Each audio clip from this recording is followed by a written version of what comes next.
Personal greed leads to the abuse of media, and nowhere is that statement more vividly proven than in the case of Jimmy Lai, the founder of Next Digital Limited, once hailed as a media tycoon, has now been found guilty under Hong Kong's national security law. Once an ambitious businessman, Jimmy Lai has fallen from grace to a convicted criminal. His story is inseparable from the empire he created. The program, Jimmy Lai's Half a Lifetime of Transgressions, jointly produced by HKGPao and Silent Majority for Hong Kong, now enters its second episode. This time, we look into how Next Digital rose to prominence, how it thrived on sensationalism, invaded privacy, and blurred the line between journalism and spectacle, how it polluted Hong Kong's media landscape while slowly turning into a tool for Jimmy Lai's political crusade, one that would ultimately drive him closer to prison, step by step. When we talk about Jimmy Lai's media empire, one name immediately comes to mind: Apple Daily. June 20th, 1995, the day Apple Daily hit the stands, shaking Hong Kong's newspaper industry to its core. To conquer the reader market, Jimmy Lai slashed the price of his paper to just $2 Hong Kong. It was a ruthless business move, and it worked.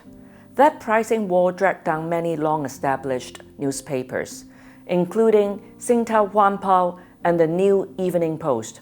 Once Apple Daily seized the market, its style became unmistakable. Bold pictorial spreads, relentless paparazzi chases, and headlines crafted purely for shock. The city had never seen journalism like this, and while readers devoured it, the industry watched ethics crumble. Because behind every scoop came another moral line crossed. Apple Daily turned entertainment into news, and news into theater. The boundaries of integrity constantly tested and more often ignored. October 20th, 1998, a tragic day in Tin Ping Estate, Shui. A Hong Kong man, Chan Kin Hong, and a wife, Lam Man Fong, who, unable to bear her husband's infidelity, took her own life and those of their two young sons. It was a story that gripped the entire city, and naturally, the media pounced. Just 4 days later, on October 24th, Apple Daily splashed a sensational front-page headline, an exclusive on Chan Kin Hong's trip across the mainland border in search of pleasure. No one expected the twist to come. Chen later admitted that he accepted 5,000 Hong Kong dollar from Apple Daily reporters in exchange for allowing them to photograph his travels. Apple Daily denied paying for what it called self-produced news, but conveniently admitted to giving money as transportation fees, they claim, to help Chen and his friends evade public security police capture. The result? A public outcry.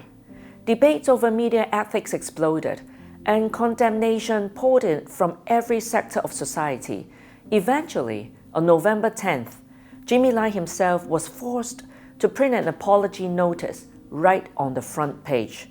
He called it a sin born of sensationalism, yet in the same breath, he defended it, saying it came from a desire to do good journalism and a strong will to win.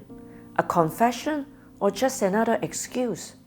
In 2002, former employees of Apple Daily revealed more.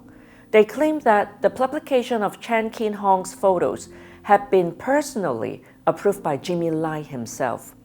One quote still echoes to this day, his catchphrase, "Apologizing doesn't cost money."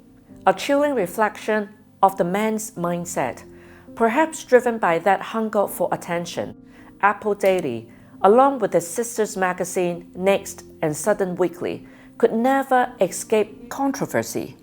From the 2010 Ba Wang defamation case to the 2011 scandal involving secretly photographed nude images of actor Bosco Wong, and even the 2013 slander of former Executive Council member Franklin Lam.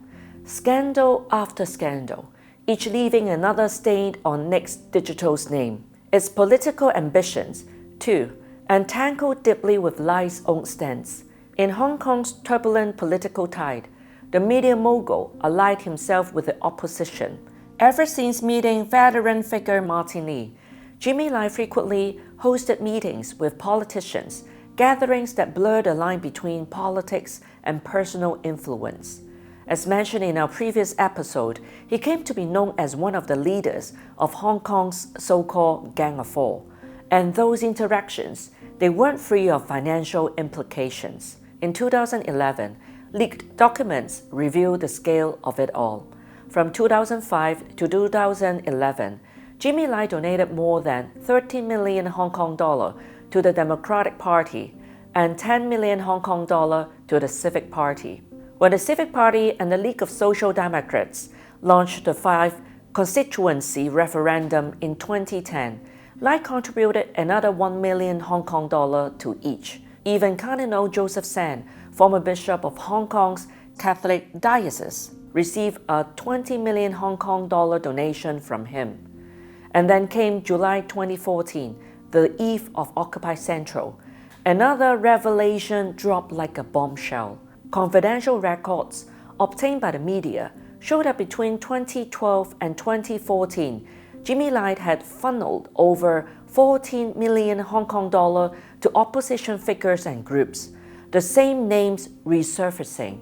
The Democratic Party, the Civic Party, Martin Lee, Cardinal San, former Chief Secretary for Administration, Anson Chen, and even Chu Yu-ming, one of the movement's initiators, whose Hong Kong Civic Education Foundation has also been funded. At that time, Hong Kong's public was already uneasy. Several legislators were engulfed in donation scandals. Even long-haired Leung Kok Hong faced charges of misconduct for failing to declare donations, though he was later acquitted due to lack evidence. Yet, questions lingered. While Jimmy Lai leveraged his media empire to back these dealings, society began to ask, was someone somewhere using the word democracy to mask the practice of money politics? Coincidentally, the illegal Occupy Central movement, simmering for more than a year, finally erupted that September.